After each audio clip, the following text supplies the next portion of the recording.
The woman who stopped running. Eleanor Brooks stood in the doorway of the Crow Ranch house, a rifle in her hands and three terrified children behind her, watching armed strangers ride hard across the New Mexico dust.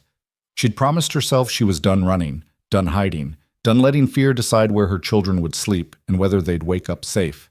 But as the riders closed in, men she recognized, men who'd tracked her across 2 territories and 4 months of desperate flight.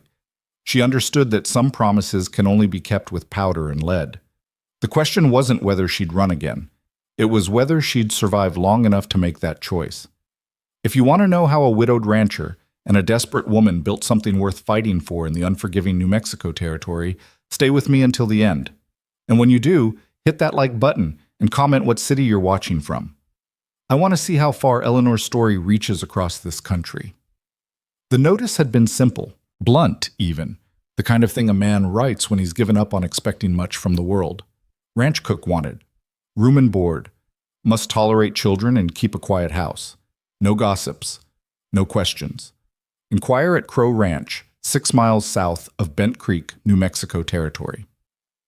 Daniel Crow had nailed it to the post outside Mackey's General Store on a Tuesday morning in late April, 1887, then ridden back to his ranch without waiting to see if anyone would read it. He didn't have much hope. The last cook had lasted 3 weeks before deciding that a household of sullen men and a grief-stricken widower wasn't worth the wages, no matter how desperate she'd been.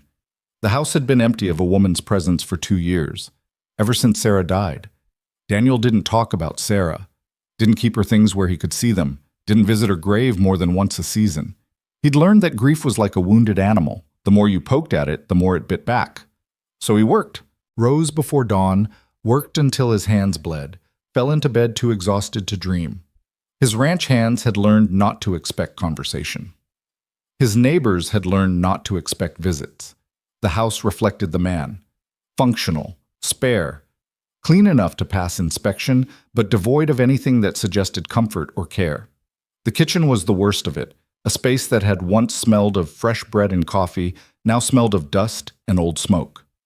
Daniel cooked what he had to, ate without tasting, and tried not to remember what it had been like when someone had loved him enough to make a home. 3 days after he'd posted the notice, a wagon appeared at the end of his long dirt road. Daniel was in the barn, shoeing a mare that had thrown a shoe that morning. He heard the creak of wheels, the slow plod of a tired horse, and straightened to watch through the open barn door. The wagon was old but well-maintained, pulled by a single gray gelding that looked like it had seen better days but wasn't ready to quit yet. The driver was a woman in a faded blue dress and a plain bonnet that shadowed her face. She pulled the wagon to a stop in front of the house and sat there for a long moment, as if gathering courage. Then she climbed down with the careful movements of someone who'd learned to conserve energy, and 3 children emerged from the back of the wagon like ghosts. Daniel set down his tools and walked toward them, wiping his hands on his pants. The woman turned to face him as he approached. She was somewhere in her 30s, he guessed, though it was hard to tell. Her face had the kind of weariness that aged a person beyond their years, fine lines around her eyes, a tightness to her mouth that spoke of worry carried too long. But her eyes were clear and steady, and when she met his gaze, she didn't look away. "Mr. Crow?" Her voice was low and even, with an Eastern quality to it, not refined exactly, but educated. "That's right. I'm here about the position, ranch cook." Daniel glanced at the children. 2 boys and a girl, ranging in age from maybe 6 to 12. The oldest boy stood slightly in front of his siblings, one hand resting protectively on the younger boy's shoulder. All 3 watched Daniel with the kind of wariness that came from experience, not instruction. "Notice didn't mention children," Daniel said. "It didn't say no children either." The woman's tone didn't change, but something flickered in her eyes. Challenge, maybe. Or desperation disguised as confidence. Daniel studied her. She was too thin, and the dress she wore had been mended more than once. The children's clothes were clean but threadbare. The wagon held 3 small trunks and a collection of kitchen implements that suggested she'd done this work before. "You got a name?" he asked. "Eleanor Brooks, widow. These are my children, Thomas, James, and Sarah." She gestured to each in turn. The older boy nodded. The younger 2 just stared. The name hit him like a fist. "Sarah." He forced himself not to react, but the woman, Eleanor, saw it anyway. Her expression softened almost imperceptibly. "I can use a different name for her, if it's difficult," she said quietly. "She answers to Sally, too." "No." The word came out harder than he'd intended. "Sarah's fine. It's just a name." Eleanor nodded, accepting the lie because it was easier than the truth. "You know how to cook for ranch hands?" Daniel asked, redirecting. "I've got 5 men who work this land. They eat like they're hollow. I've cooked for larger crews. I can manage." "You got references?" Something shuddered behind her eyes. "No, sir. We've been traveling. My last position ended abruptly." Daniel waited, but she didn't elaborate. He should have pressed. Should have asked why a woman with 3 children would be traveling alone through New Mexico territory without references or apparent means. Should have recognized the signs of someone running from something. But he was tired. Tired of cooking his own meals and eating alone. Tired of a house that echoed with absence. Tired of pretending he didn't need help. "Room and board," he said. "There's a cabin out back that's been empty since my foreman moved to the bunkhouse. It's small, but it's got a stove and 2 rooms. You'll cook 3 meals a day for me and the hands. Keep the main house clean. I don't need conversation, and I don't need questions. You do the work. I pay fair wages at the end of each month. That acceptable?" Eleanor's shoulders dropped half an inch, and Daniel realized she'd been holding herself rigid with tension. "Yes, sir. That's more than acceptable. Thomas can help with chores if he's willing. The younger 2 stay out of the barn and away from the horses unless I'm there to supervise. This is a working ranch, and it's dangerous if you don't know what you're doing." "Understood." Daniel gestured toward the small cabin visible beyond the main house. "Get yourselves settled. There's firewood stacked on the north side, and the well's between the cabin and the house. Supper's at 6. I'll expect you in the kitchen by 5 to get things started." Eleanor nodded, then turned to gather her children. Thomas climbed back onto the wagon seat to drive it around to the cabin. The other 2 followed on foot. The little girl, Sarah, he reminded himself, glancing back once at the big house with something like longing. Daniel watched them go, then returned to the barn and his work. He told himself he'd made a practical decision. Nothing more. He told himself he wasn't hoping for anything. Eleanor Brooks knew how to make herself invisible. It was a skill she'd learned over the past 4 months, refined through necessity and fear. You kept your head down. Spoke when spoken to. Worked hard enough that people noticed your value, but not so hard that they noticed you. You made yourself useful and unmemorable in equal measure. The cabin was better than she'd expected. Small, yes, just 2 rooms with a narrow loft where the boys could sleep, but solid. The roof didn't leak. The stove worked. There was a table and 4 mismatched chairs, a bed frame in the back room, and hooks on the wall for hanging clothes. It was the first place in 4 months that felt like it might be safe enough to breathe. "Can we stay here, Mama?" Sarah asked, her small voice tentative. Eleanor knelt and pulled her daughter close.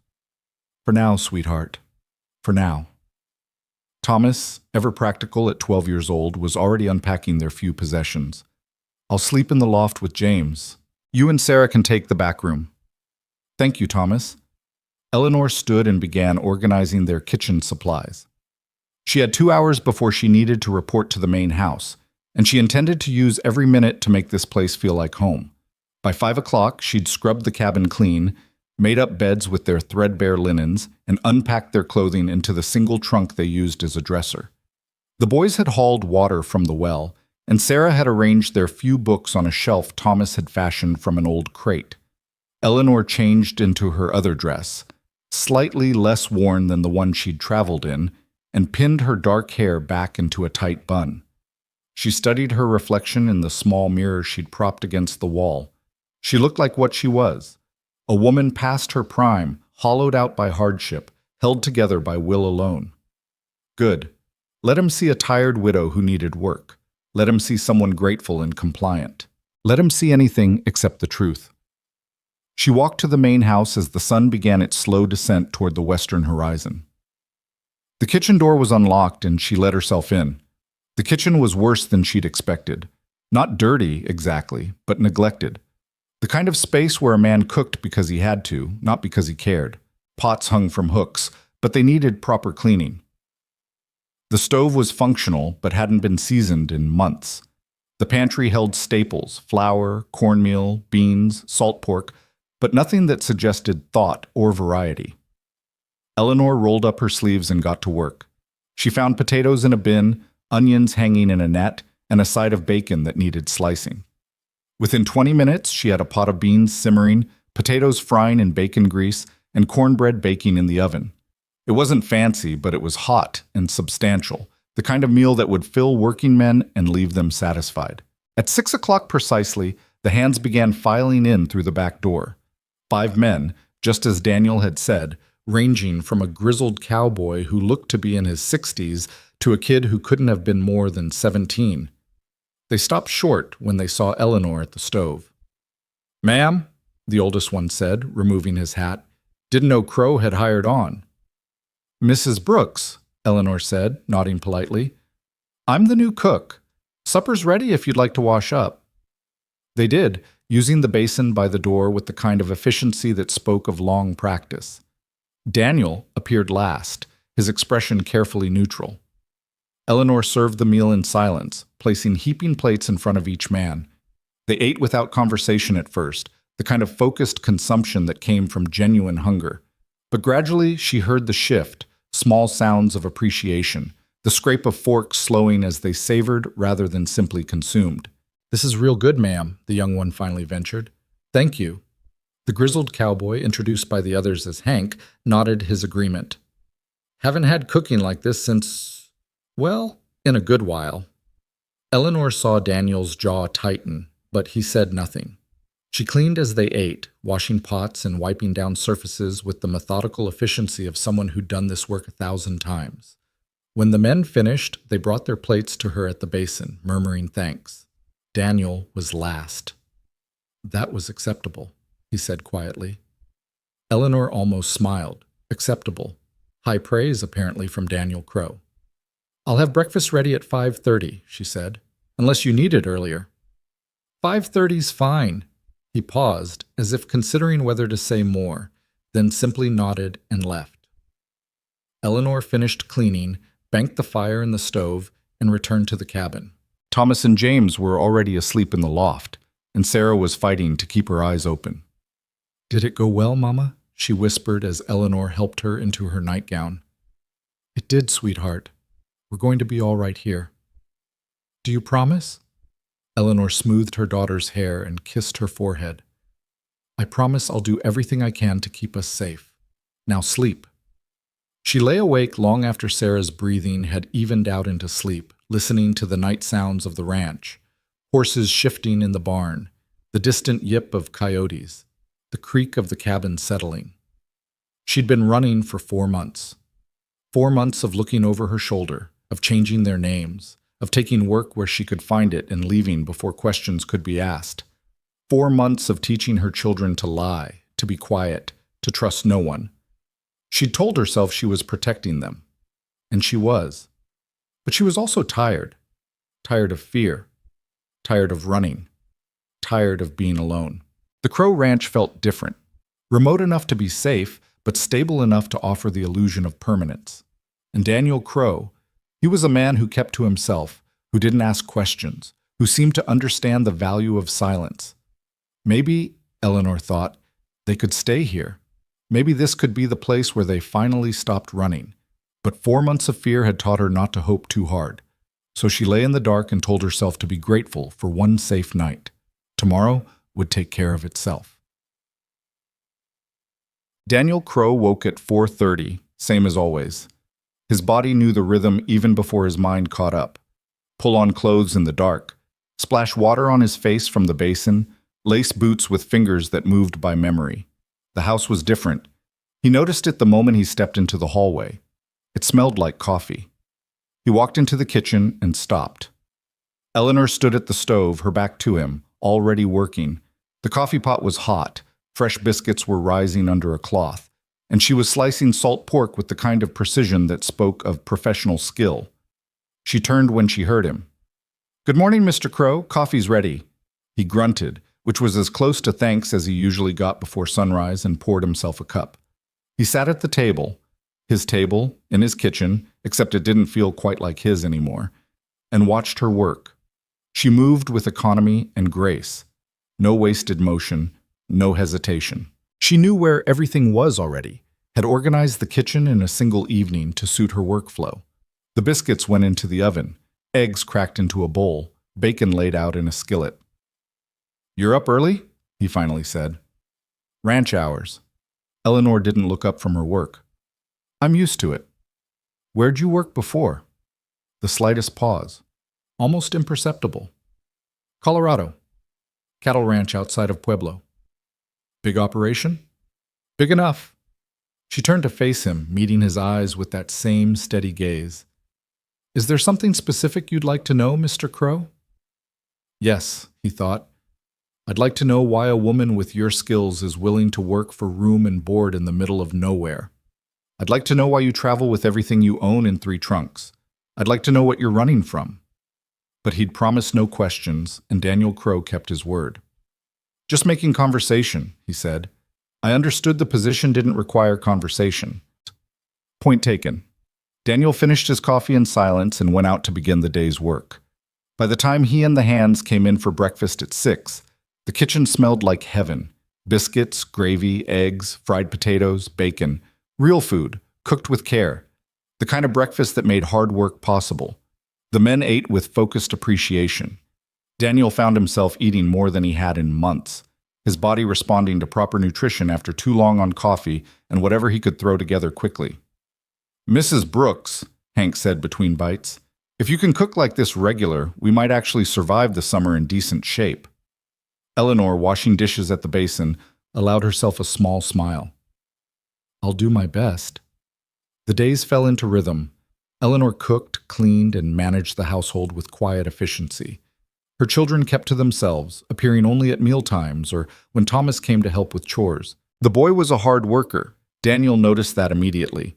12 years old and already understood the value of honest labor.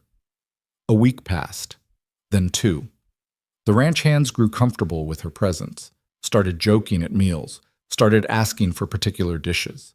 She accommodated when she could, but never in a way that suggested she was trying to please. She simply did her work, accepted her wages, and kept her distance. Daniel told himself he didn't care, told himself he'd hired a cook, not a companion, told himself the fact that his house felt more like a home now was simply a byproduct of having someone competent managing it. But he noticed things, small things. The way Eleanor's hand shook sometimes when she poured coffee in the morning.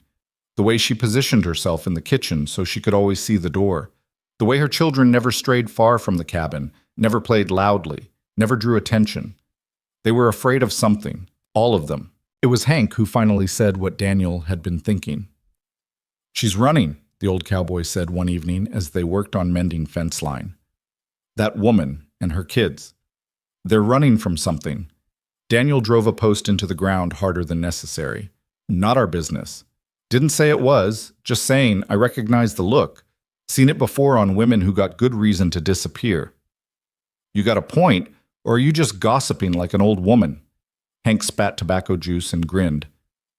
"Point is, she cooks better than anyone we've had in 2 years. She works hard, and she don't cause trouble. Whatever she's running from, I figure she earned the right to run. Long as she keeps feeding us like this, I don't care what she's hiding." Daniel nodded slowly. "Agreed." They worked in silence for a while, then Hank spoke again, his voice more serious. "But if trouble comes looking for her, it might come looking for us too. You thought about that?" Daniel had, every day since she'd arrived. "If trouble comes, we'll handle it." "Just like that?" "Just like that." Hank studied him for a long moment, then nodded. "All right then. Good to know where we stand." That night, Daniel lay in bed and stared at the ceiling, listening to the familiar sounds of the ranch settling for the night. Somewhere in the cabin beyond his window, Eleanor Brooks was probably lying awake too, listening to the same sounds and wondering if tonight would be the night her past caught up with her. He'd meant what he said to Hank. If trouble came, they'd handle it. But as sleep finally claimed him, Daniel Crow wondered if he was protecting a woman who needed help, or if he was simply tired of being alone with his grief. Morning would come soon enough, and with it, Another day, nothing more, nothing less. The truth, Daniel suspected, was something else entirely. But truth had a way of revealing itself, whether you wanted it to or not. 3 weeks into Eleanor's employment, Thomas approached Daniel in the barn. The boy had been working alongside the hands for the past week, learning to mend tack and muck stalls with the kind of steady determination that reminded Daniel of himself at that age. He didn't complain, didn't shirk, and didn't expect praise for simply doing what needed doing. "Mr. Crow?" Thomas stood in the barn doorway, hat in his hands. "May I speak with you, sir?" Daniel set down the bridle he'd been oiling. "What's on your mind?" Thomas stepped inside, glancing back toward the cabin where Eleanor was hanging laundry with Sarah's help. "I wanted to ask, that is, I wanted to know—" He stopped, frustrated with himself. "Take your time," Daniel said. The boy straightened his shoulders. "Are we safe here?" The question hit Daniel square in the chest. Not because it was unexpected, he'd known it was coming eventually, but because of the weight behind it. This wasn't a child asking if he could go play by the creek. This was someone who'd learned to calculate risk, asking for an honest assessment of their situation. Daniel pulled over an overturned bucket and sat, gesturing for Thomas to do the same. The boy perched on a hay bale, still holding his hat like a shield. "What makes you ask?" Daniel said carefully. "Mama doesn't sleep much.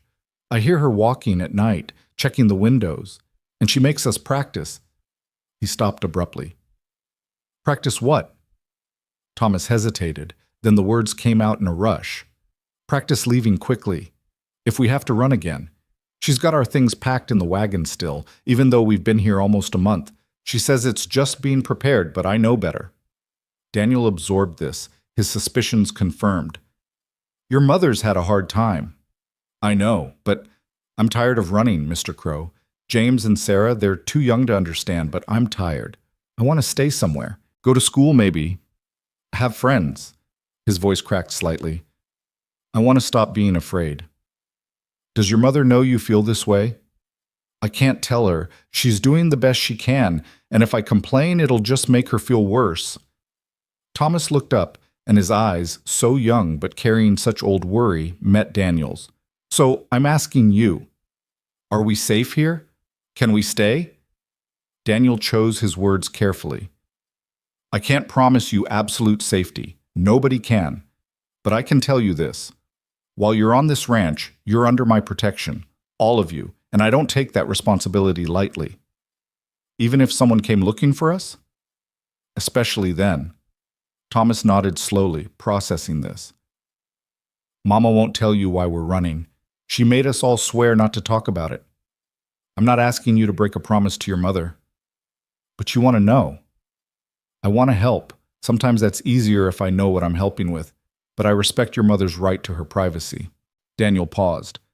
"You're carrying a heavy load for someone your age. Someone has to. Mama's strong, but she can't do everything alone." "No," Daniel agreed quietly. "Nobody can." They sat in comfortable silence for a moment, the barn filled with the familiar sounds of horses shifting and swallows nesting in the rafters. "I like it here," Thomas finally said.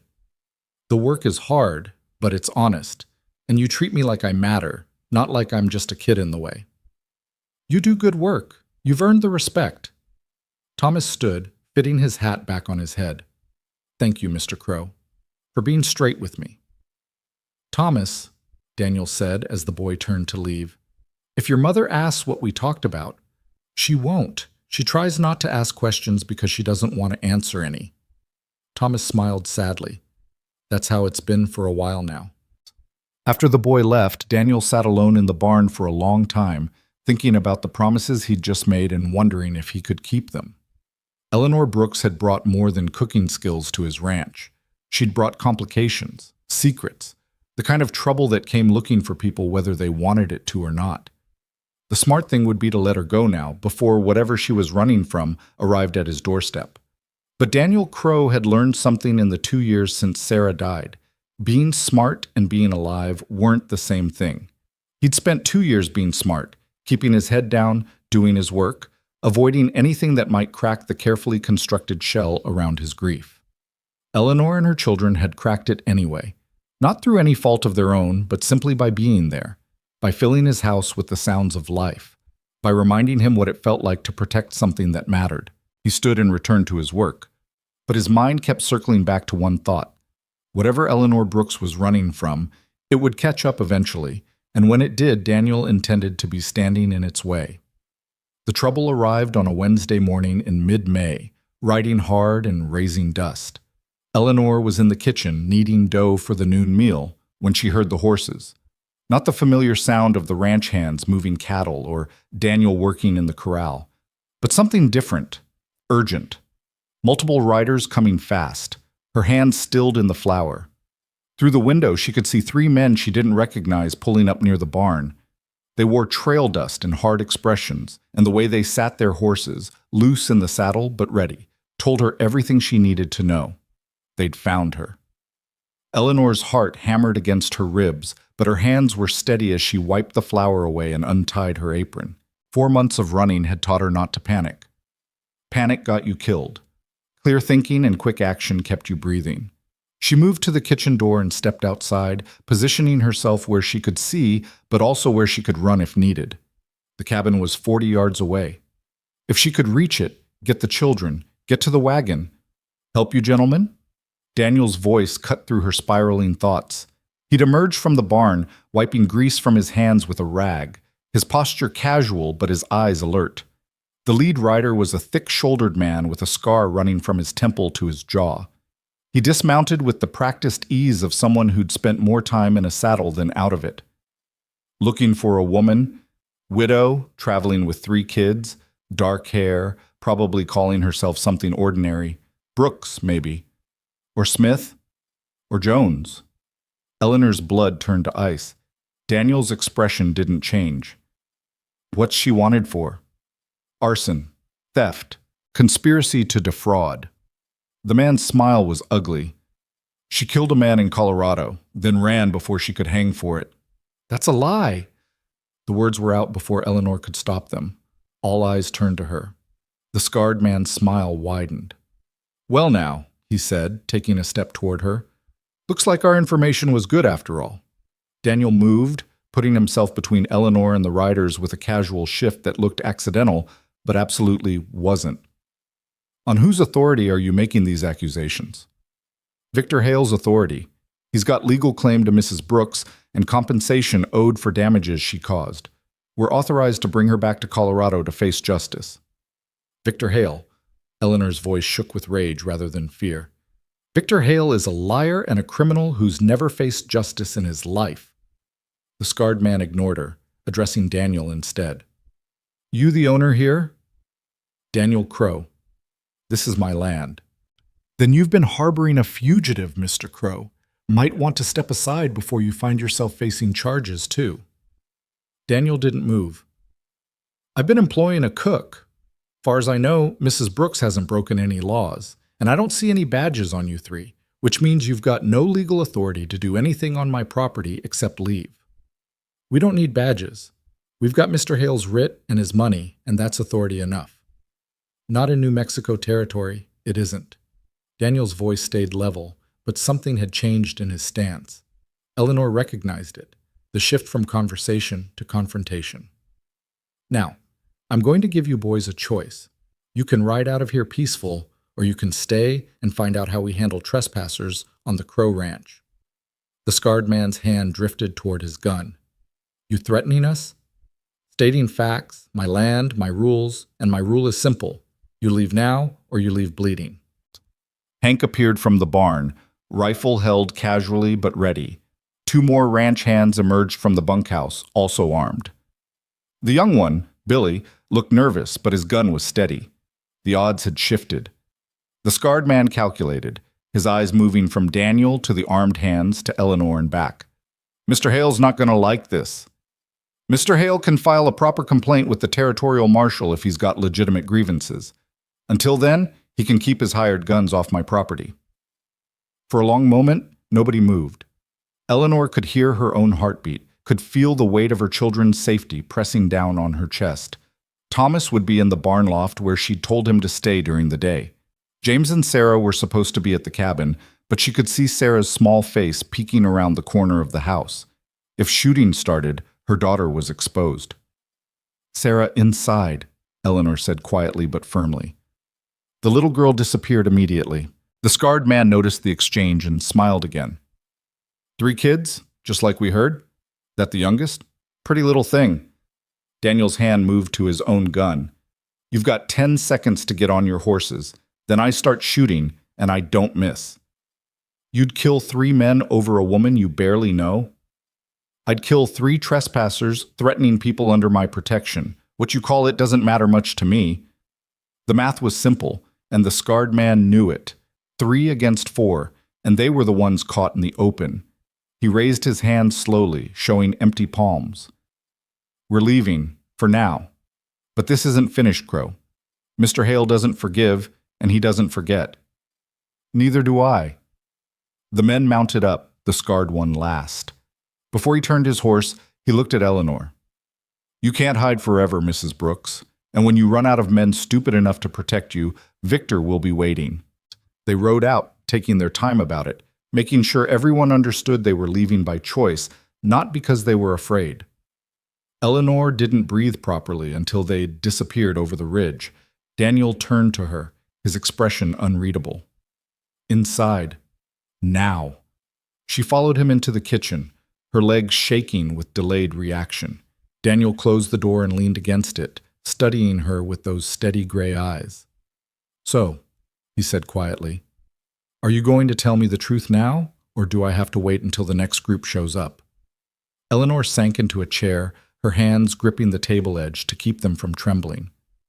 "I didn't kill anyone. But the rest of it? The rest is complicated." "Then uncomplicate it." Daniel pulled out a chair and sat across from her. "Because those men will be back, probably with more friends, and I need to know what I'm protecting you from." Eleanor closed her eyes, gathering the threads of a story she'd tried so hard to bury. When she opened them again, Daniel was waiting with the patience of a man who knew some truths took time. "Victor Hale owned the Silver Dollar Saloon in Pueblo," she began, her voice low. "He also owned the building next to it, where I lived with my children. My husband died 3 years ago, consumption, and left us with nothing but debts. Victor offered me work in the saloon kitchen, said he'd forgive the debt if I worked it off. But he wanted more than kitchen work. He wanted me. In his bed, at his beck and call. When I refused, he started raising my rent, adding fees, claiming I owed for damages I never caused. Within 6 months, I was so deep in debt I'd never get free, and he made it clear, work off the debt his way or he'd have me arrested for theft and take my children to pay what I owed." Daniel's jaw tightened. "So you ran?" "I tried to first, legally, I mean. Went to the marshal, but Victor owns half the law in Pueblo. Then I went to a lawyer, but he said without proof of coercion, I'd signed the contracts and I was bound by them. Victor made sure everything looked legitimate on paper." "What changed?" Eleanor met his eyes. "He came to my room one night, drunk and angry because I'd refused him again. He tried to force himself on me. Thomas heard and came running with a kitchen knife. Victor backhanded him across the room, and Thomas hit his head on the stove. There was so much blood." Her voice broke. Daniel waited. Thomas was unconscious. Sarah was screaming. James was trying to pull Victor away from me. And I realized if I stayed, Victor would eventually get what he wanted. Either I'd break or he'd take it by force, and my children would watch their mother destroyed piece by piece. "So you fought back." "I grabbed the lamp off the table and hit him with it. The oil spilled. The flame caught. Victor was on fire, screaming, trying to beat it out. I grabbed my children and ran. We took what we could carry and left everything else burning." Daniel absorbed this. "Did Victor die?" "I don't know. We didn't stay to find out. I heard later that the building burned and Victor was claiming I'd tried to murder him and robbed him before I left. He put out word he wanted me brought back alive to face justice." Her laugh was bitter. "His version of justice. The arson charge is real then, I suppose. Though it was his oil lamp and his violence that started the fire, I'm the one who'll hang for it if he catches me." "And the theft?" "I took the money from the saloon till. $300. It was less than half what he'd stolen from me in fake fees and inflated rent. But legally, I suppose it counts as theft. Daniel stood and walked to the window, looking out at the land he'd built his life on. Eleanor watched him, waiting for the judgment she knew was coming, waiting for him to tell her to pack up and leave before she brought more trouble to his door. Instead, he turned back to her with an expression she couldn't quite read. "Victor Hale sounds like the kind of man who needs killing," Daniel said conversationally. Eleanor blinked. "What?" "If what you're telling me is true, and I believe it is, then Victor Hale is a predator who uses the law to legitimize his crimes. Men like that don't stop until someone stops them. I'm not asking you to kill him. I know, you're not asking for anything except a chance to work and keep your children safe. But now I've got the full picture, and I can make informed decisions about what happens next." "What does happen next?" Daniel sat back down, folding his hands on the table. "Next, you stop running. You stay here, do your work, and let me handle anyone else Victor sends. You can't fight all of them. He has money, and money buys guns. I have land, and land buys loyalty. Every man working this ranch knows what it means when someone comes onto our property making threats. They'll stand." "Why?" The question burst out of Eleanor before she could stop it. "Why would you risk your life, your ranch, your men, for someone you barely know?" Daniel was quiet for a long moment. When he spoke, his voice was softer than she'd ever heard it. 2 years ago, my wife Sarah died giving birth to our daughter. The baby died too. I buried them both on a Tuesday morning in March, and I've been half dead myself ever since." Eleanor's throat tightened. "I went through the motions," Daniel continued. "Worked the ranch, paid the hands, kept the place running, but I stopped living. Just existed. Then you showed up with your children and your secrets, and for the first time in 2 years, my house feels like a home again. I hear laughter. I smell real cooking.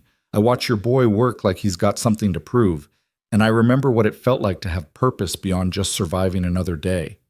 He looked at her directly. "So maybe I'm being selfish. Maybe I'm protecting you because it gives me a reason to care about something again. Or maybe I'm just tired of watching bad men win because good people are too afraid to stand up. Either way, the answer's the same. You stay. We face whatever comes, and Victor Hale can go to hell." Eleanor felt something crack open in her chest. A pressure she'd been carrying so long she'd forgotten it was there. For 4 months, she'd been alone. Completely, terrifyingly alone. Making every decision, carrying every burden. Protecting 3 children with nothing but determination and desperation. Now someone was offering to share the weight. "I don't know what to say," she whispered. "Say you'll stop packing that wagon. Say you'll let those kids settle in properly.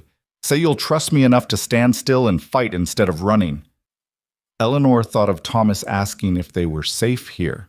Thought of Sarah arranging books on a shelf with the careful hope of someone who'd learned not to get attached. Thought of James, too young to understand why they kept leaving places just when they started to feel like home. "I'll stay," she said. "But if it gets too dangerous, if your men start getting hurt because of me, then we'll deal with that when it happens. But we deal with it together. Agreed?" "Agreed." Daniel stood and extended his hand across the table. Eleanor took it, feeling the calluses earned from years of hard work, the strength that came from more than just physical labor. "Thank you," she said. "Don't thank me yet. We've still got to figure out how to handle Victor when he decides to escalate." "He will. Escalate, I mean. He doesn't like losing, and he especially doesn't like losing to women. Then he's about to learn a hard lesson about pride and consequences." Daniel released her hand and moved toward the door. "I'm riding into Bent Creek this afternoon to talk to the marshal. See what the legal situation actually is. You stay on the ranch, keep the children close. Hank will be on watch." "Should I be armed?" Daniel paused, considering. "Can you shoot?" "My father taught me. I'm not expert, but I can hit what I aim at. There's a rifle in the cabinet by the door. It's loaded. If anyone comes onto this property who isn't me or one of my men, you use it. Don't hesitate. Don't warn them twice. Just shoot." Eleanor nodded, the reality of their situation settling over her like a heavy cloak. After Daniel left, she returned to her bread dough, but her hands moved automatically while her mind raced. She'd told him the truth, mostly. The parts that mattered, anyway. But she'd left out details. The extent of Victor's looked at Sarah with an expression that still made Eleanor's skin crawl. Victor Hale wasn't just a criminal. He was a monster who'd learned to wear a respectable mask. And monsters didn't stop hunting just because you ran far enough or found someone willing to protect you. They kept coming until they got what they wanted or until someone put them down permanently. Eleanor shaped the dough into loaves with practiced efficiency, but her mind was already calculating. Distance to the wagon, time needed to harness the horse, routes out of the territory if running became necessary again. She'd promised Daniel she'd stay and fight, and she meant it. But she'd also promised herself she'd never let Victor Hale touch her children. And that promise, Eleanor knew, would trump everything else if the moment came to choose. The bread went into the oven. Eleanor washed her hands and walked to the cabinet Daniel had indicated. The rifle was well maintained, oiled, and ready.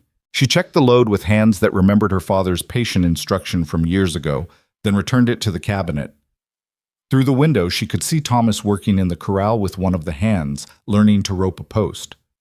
Sarah and James were outside the cabin, Sarah reading aloud while James built something with sticks and twine.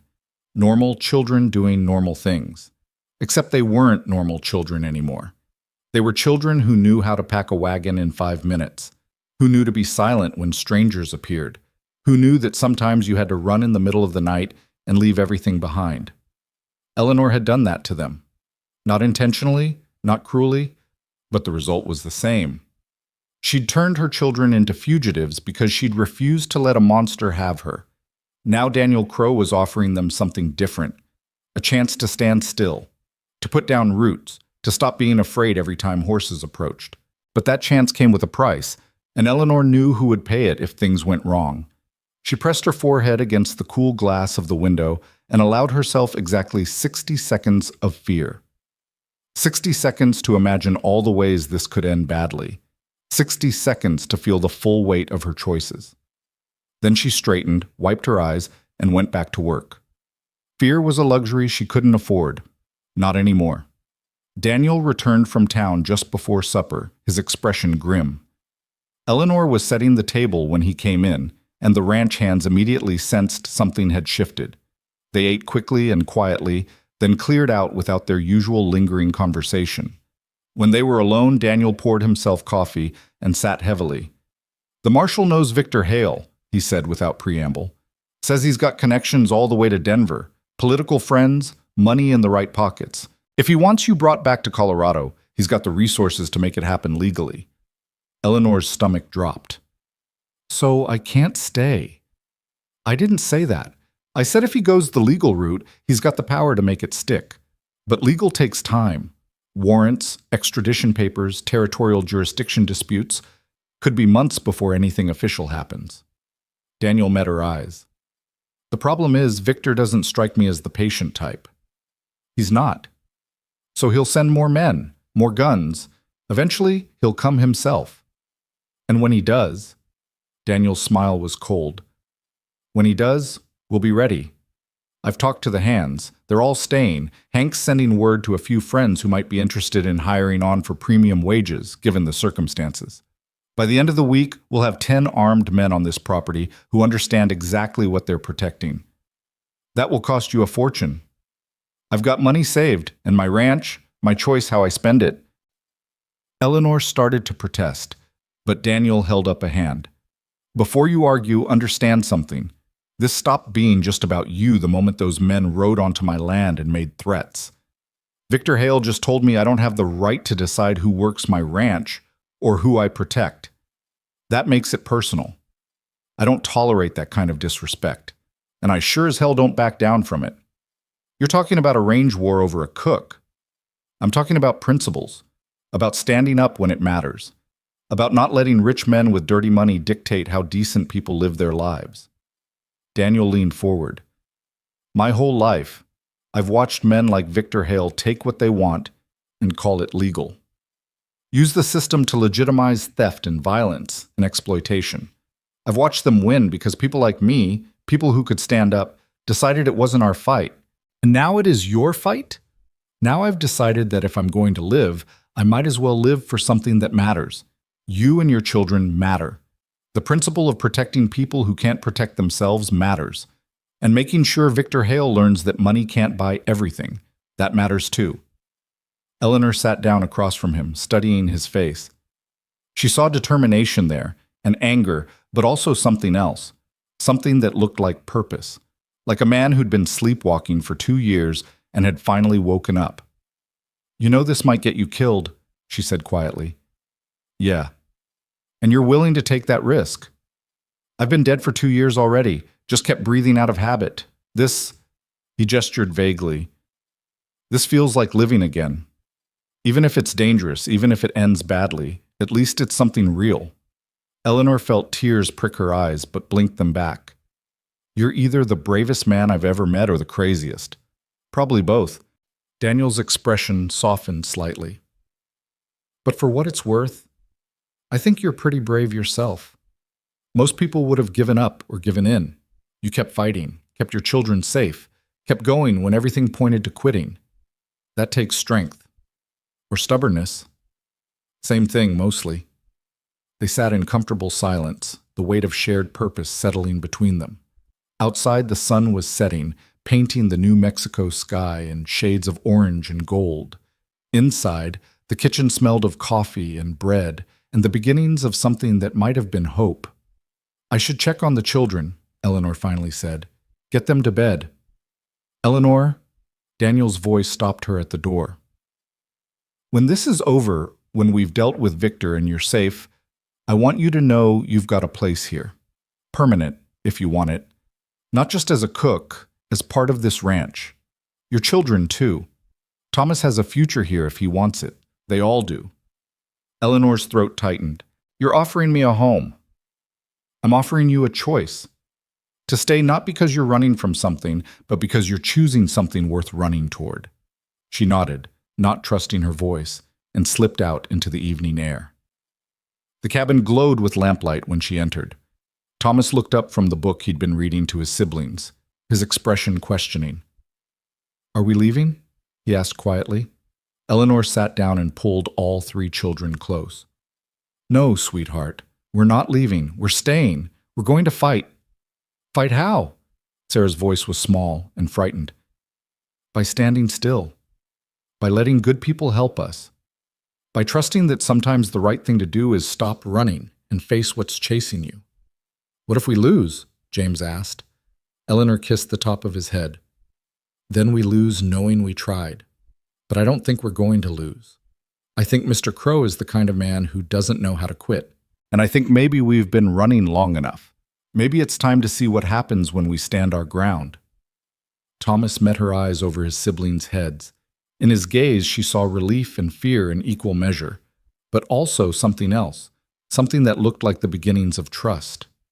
"I'm tired of being afraid, Mama," he whispered. "Me too, baby. Me too."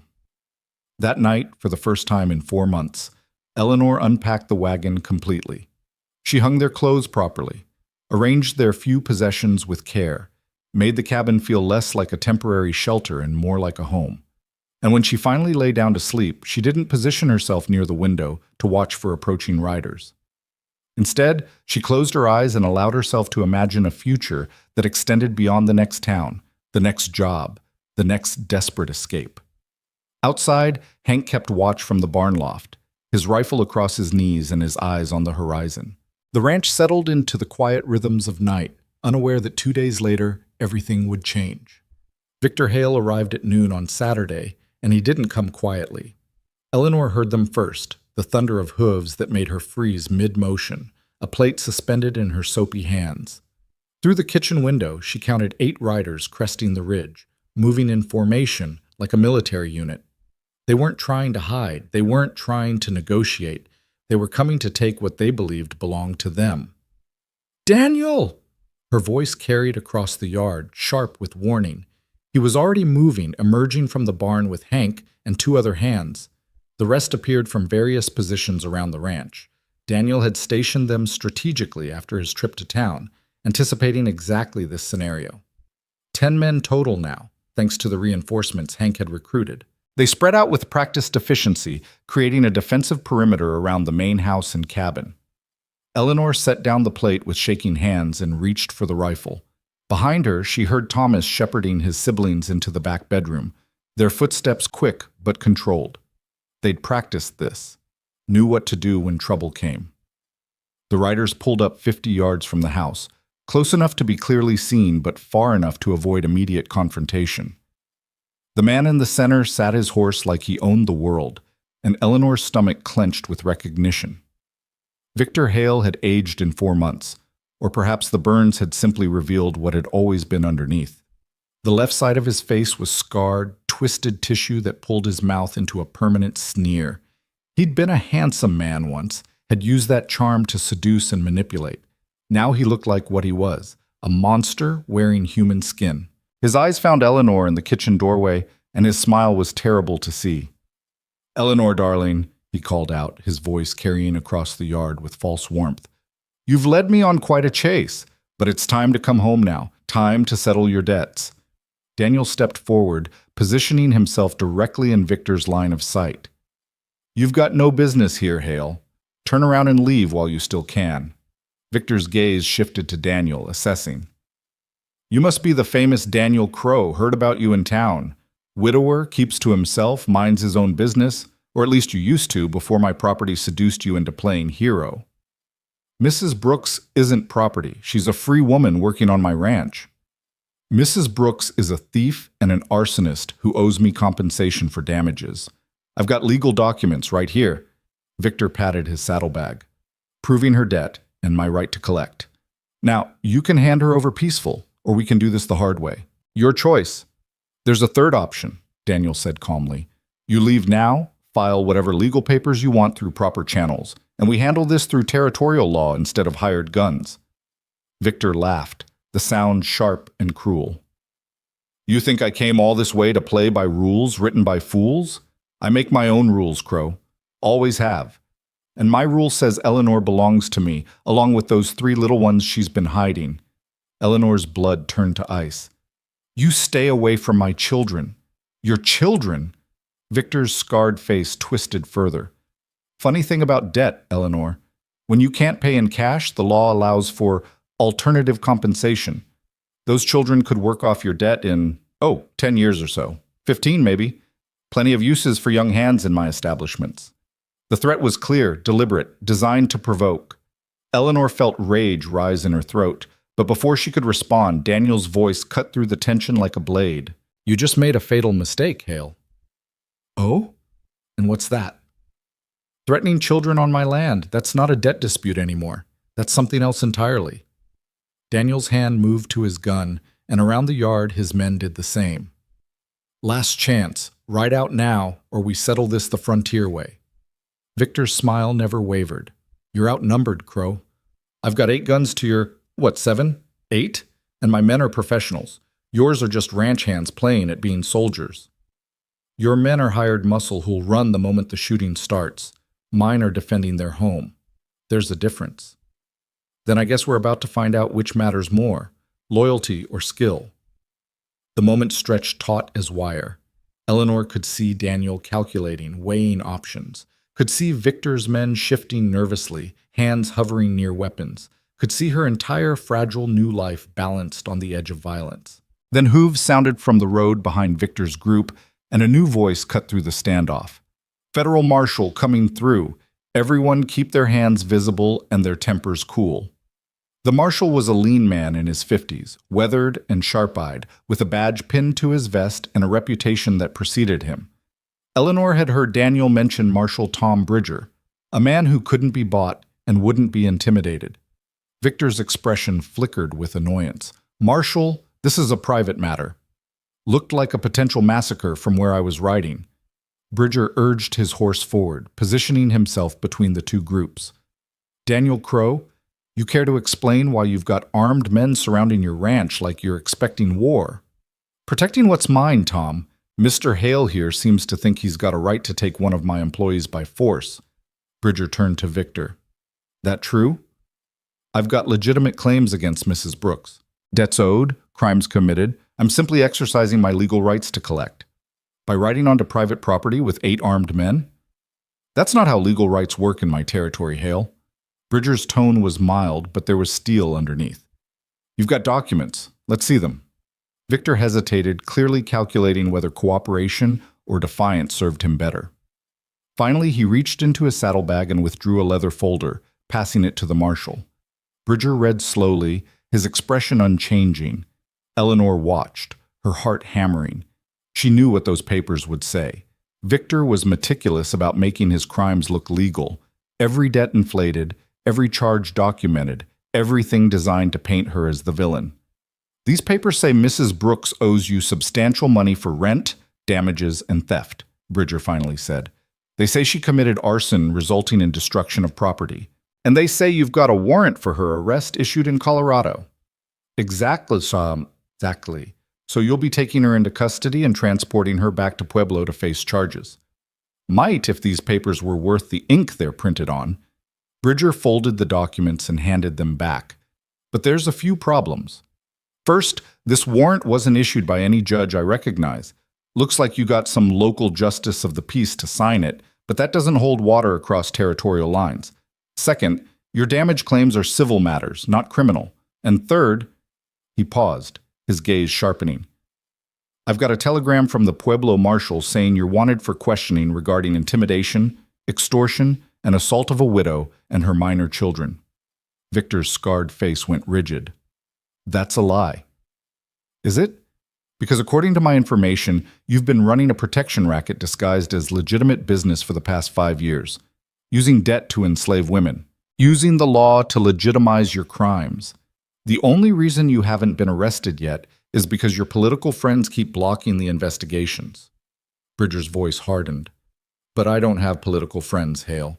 I have jurisdiction and a duty to enforce actual law, not the perverted version you've been peddling. You can't. I can, and I am. Here's what's going to happen. You and your men are going to turn around and ride back to Colorado. If you've got legitimate claims against Mrs. Brooks, you file them through proper legal channels. Get a real warrant issued by a real judge with real evidence. Until then, she's under the protection of territorial law, and that means she stays right here unless and until a court says otherwise. Victor's hands tightened on his reins, knuckles white with rage. You're making a serious mistake, Marshal. The mistake was yours, coming onto Crow land with threats and guns. Now you've got a choice. Leave peaceful, or I arrest all 8 of you for trespassing, intimidation, and attempted kidnapping. What's it going to be? For a long moment, Victor didn't move. His eyes found Eleanor again, and the hatred in them was palpable. This isn't over. It is for today, Bridger said flatly. Move out. Slowly, reluctantly, Victor wheeled his horse around. His men followed, but the scarred leader paused at the ridge to look back one final time. I'll see you hang, Eleanor, he called out. You and everyone who helped you. That's a promise. Then they were gone, dust rising in their wake. The silence that followed felt fragile, like glass under pressure. Eleanor realized she was still gripping the rifle hard enough to make her hands ache. She forced herself to set it down, to breathe, to process what had just happened. Daniel crossed the yard to shake Bridger's hand. Appreciate the timing, Tom. Wasn't timing. I've been tracking Hale since he crossed into New Mexico. Man like that leaves a trail of complaints wherever he goes. Bridger dismounted and accepted the cup of coffee Eleanor brought out with trembling hands. Mrs. Brooks, you're in a difficult position. I know, Marshal. Hale's not going to give up. He's the type who takes refusal as a personal insult. He'll keep coming until either he gets what he wants or someone stops him permanently.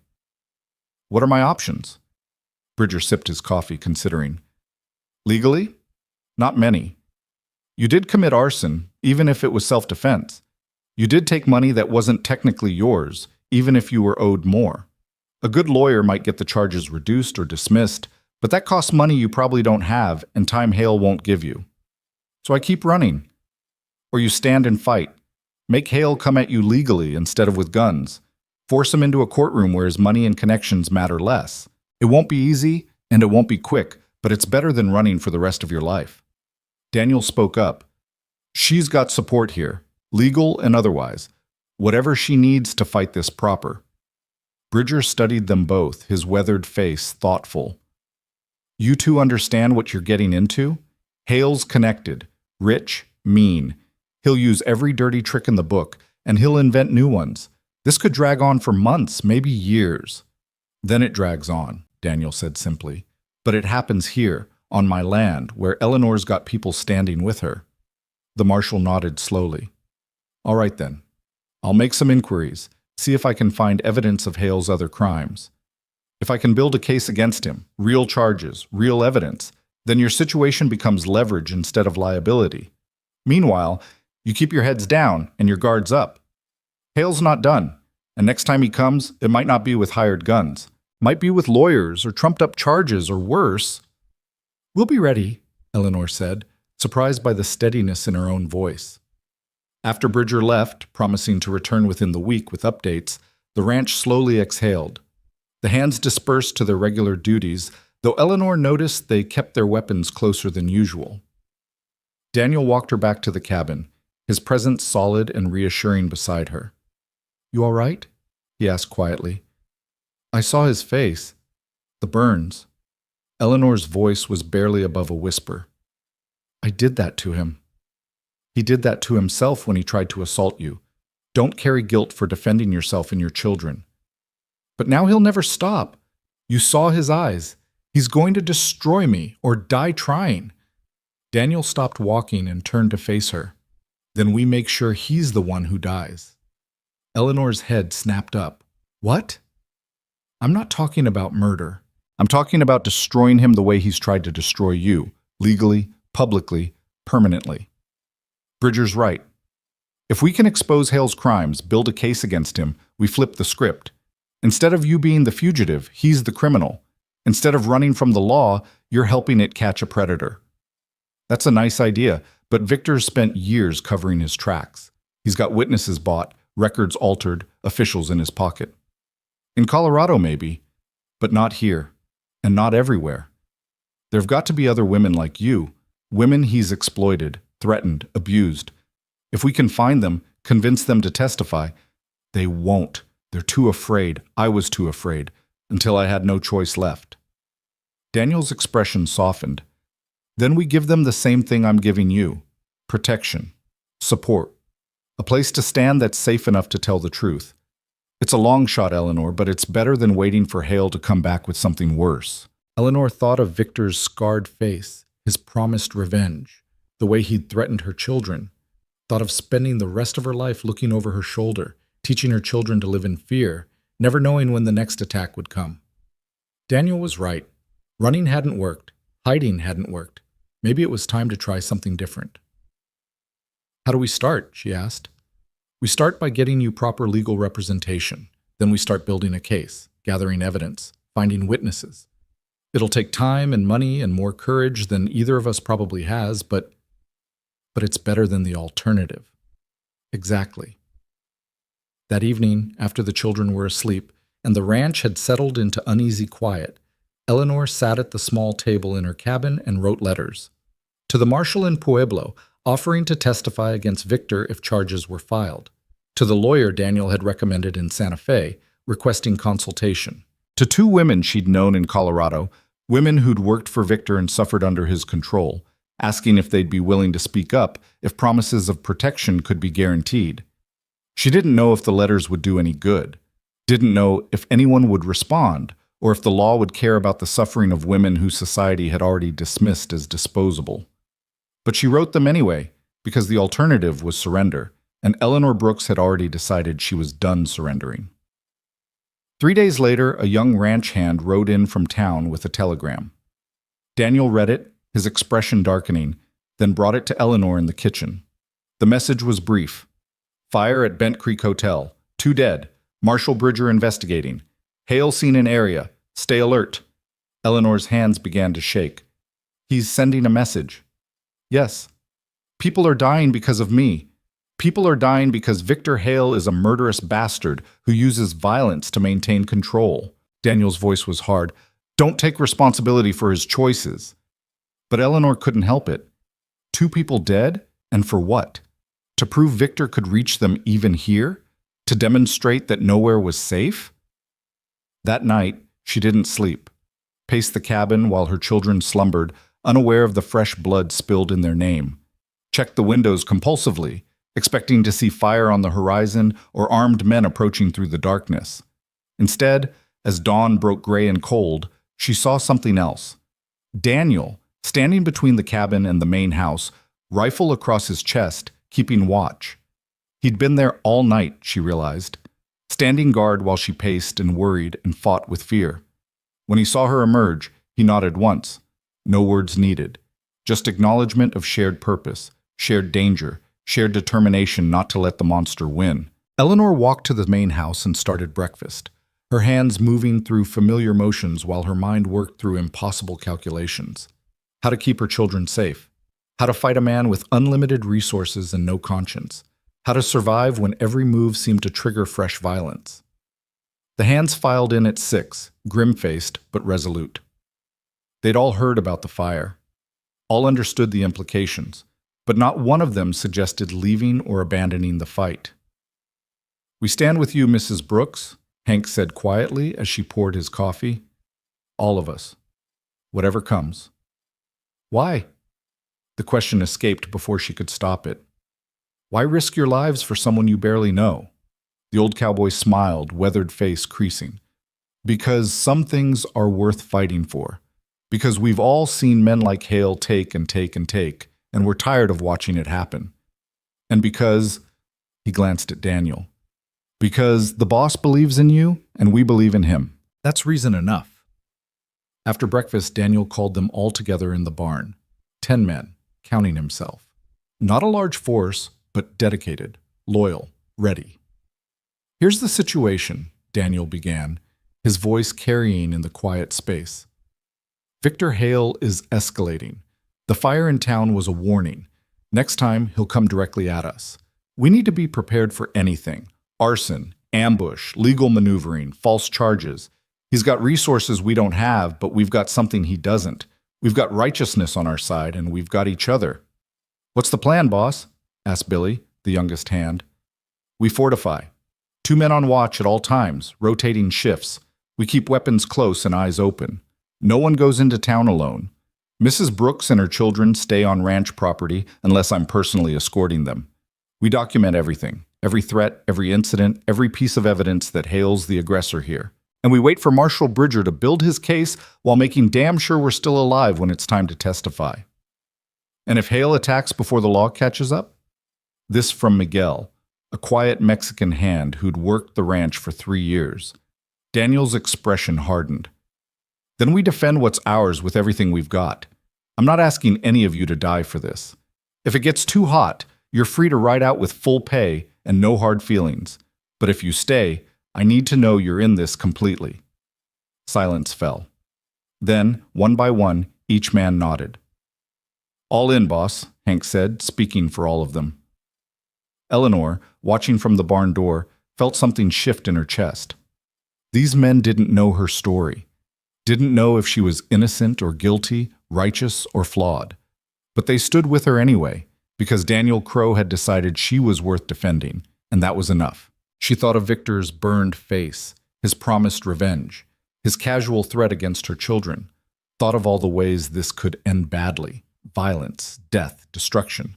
But she also thought of Thomas, working alongside these men with growing confidence, thought of Sarah, who'd laughed yesterday for the first time in months, thought of James, who'd stopped flinching every time a stranger appeared. Her children were learning what it meant to have people stand with you, learning that running wasn't the only option, learning that sometimes the right thing to do was plant your feet and refuse to be moved. Whatever happened next, whatever Victor brought to their doorstep, Eleanor knew they'd face it together. And maybe, just maybe, that would be enough to survive.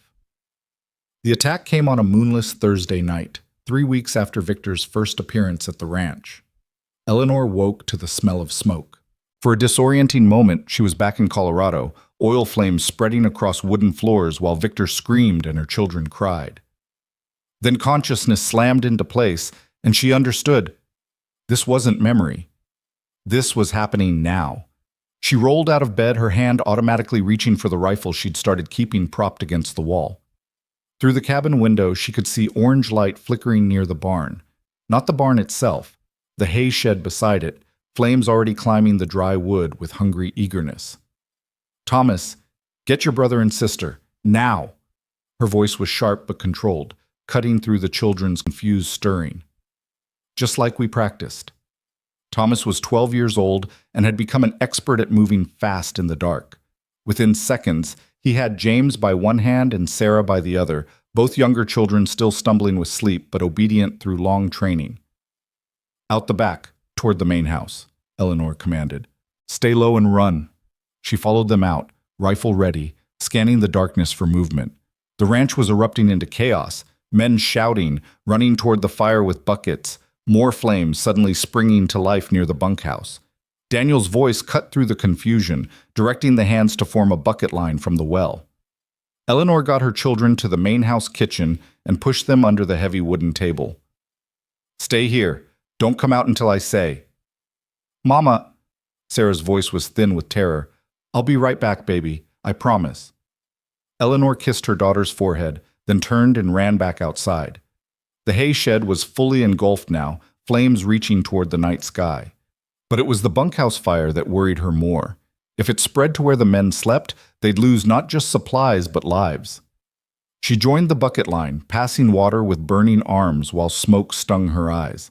It's deliberate, Hank gasped beside her, his weathered face streaked with soot.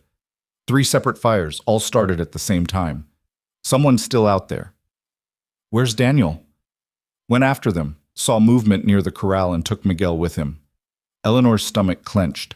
Victor wouldn't send amateurs for this. He'd send killers. Men who knew how to fight in the dark, how to use chaos as cover. If Daniel ran into them unprepared... A gunshot cracked through the night, sharp and distinct above the roar of flames. Eleanor's hands froze on the bucket.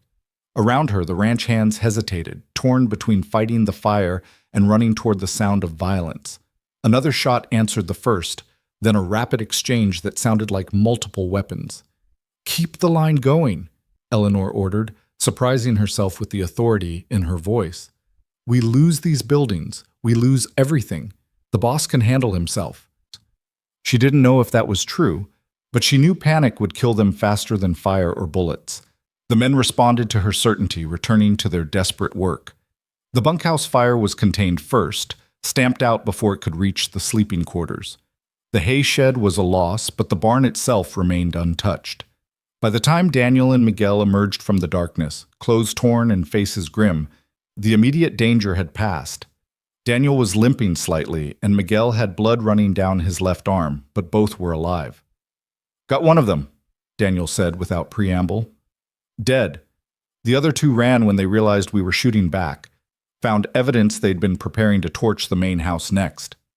Eleanor's blood turned to ice. The main house, where she'd hidden her children. Daniel saw her expression and shook his head quickly. They didn't get that far. We stopped them in time. Who were they? Hired guns out of Denver. Professional arsonists from the look of their equipment. Daniel spat into the dirt, his anger barely contained. Hale's not even trying to hide it anymore. This was meant to burn us out completely. Marshal Bridger arrived at dawn, riding hard from town with 2 deputies. He surveyed the damage with the weary expression of a man who'd seen too much human cruelty and still found new depths to surprise him. The dead man's name is Jack Sutter, Bridger said after examining the body. Known associate of Victor Hale. Arrested twice for arson in Colorado, walked both times because witnesses disappeared or changed their stories. This ties directly back to Hale. Can you arrest him? Eleanor asked. She'd emerged from the main house once the sun rose, leaving her exhausted children sleeping under heavy quilts while she faced the reality of what had almost happened. On what charge? Sutter's dead, can't testify. The other 2 got away.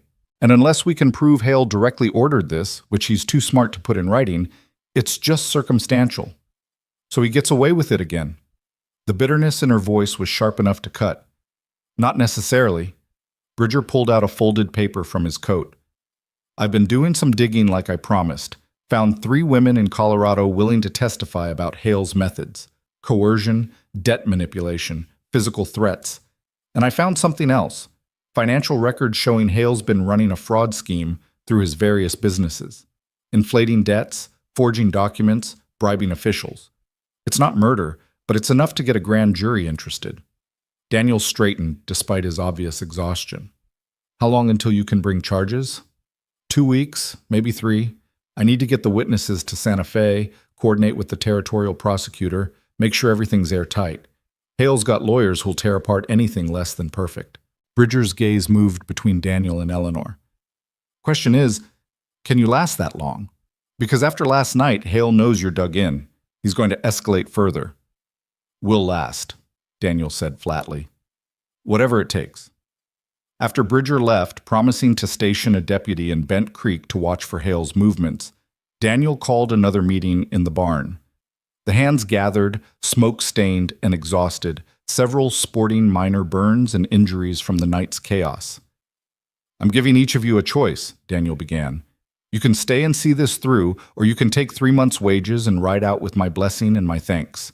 What happened last night, that's just the beginning. Hale's going to keep coming until either we're destroyed or he is. I won't blame any man for deciding that's not his fight. Silence fell, heavy and expectant. Eleanor held her breath, waiting for the inevitable defections. These were working men, not soldiers. They had no obligation to die for someone else's battle. Then Hank stepped forward. Been thinking about this since last night, boss. And here's what I figured. I'm 63 years old, worked ranches from Texas to Montana. Seen a lot of men like Victor Hale take what they want and call it business. Never once saw anyone stand up to them the way you're doing. He paused, his weathered face set with determination. I'm too old to start being a coward now. I'm staying. Miguel nodded. My sister, she worked for a man like Hale in Chihuahua. He destroyed her. I stay and I fight. One by one, every hand committed to staying.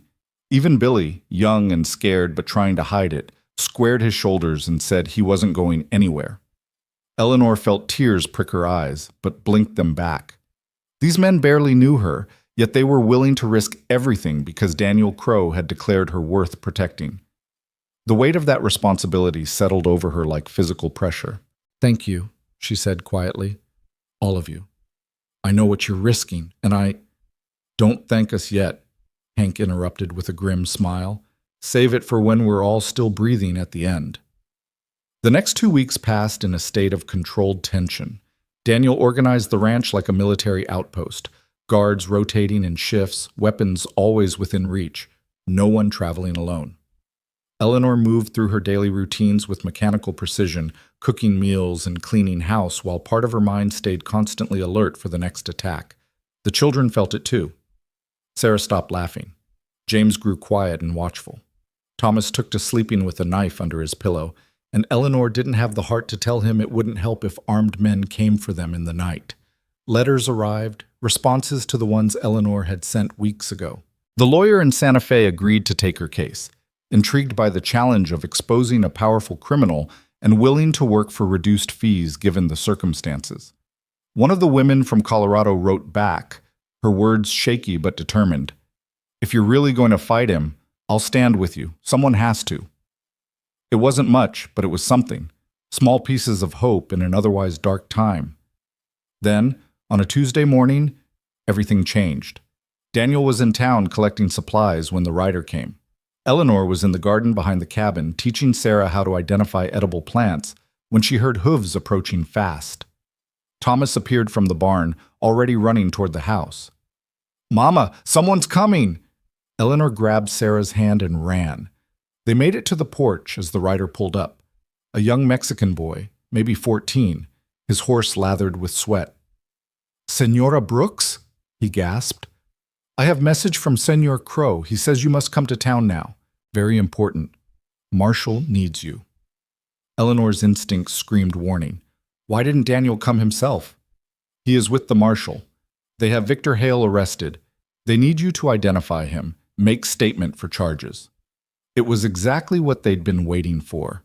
The moment when all their patience and suffering might finally pay off. But something felt wrong. The timing too convenient, the messenger too young and unknown. Who sent you? Eleanor asked carefully. Senor Crow. I work at the stable in town.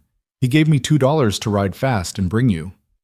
Hank had appeared from the barn, rifle in hand. Don't like this, Mrs. Brooks. Could be a trap. Or it could be real, Eleanor countered. If they really have Victor in custody, I need to be there to make sure the charges stick. Then we all go. Safety in numbers. But Eleanor shook her head. If it is to it, and if it's real, I can't leave the ranch completely undefended. She thought quickly, weighing risks against potential rewards. Hank, you come with me. Miguel, you're in charge here. No one leaves. No one comes onto the property without challenge. Thomas, I'm coming too, her son said, his jaw set with determination that reminded her painfully of his father. Thomas, no. If they have Victor, I want to see him in chains. I want him to know he didn't win. The boy's voice cracked. Please, Mama, I need this. Eleanor looked at her son, 12 years old and carrying burdens no child should bear, and understood. He needed to see the monster defeated, needed proof that standing and fighting had been worth it.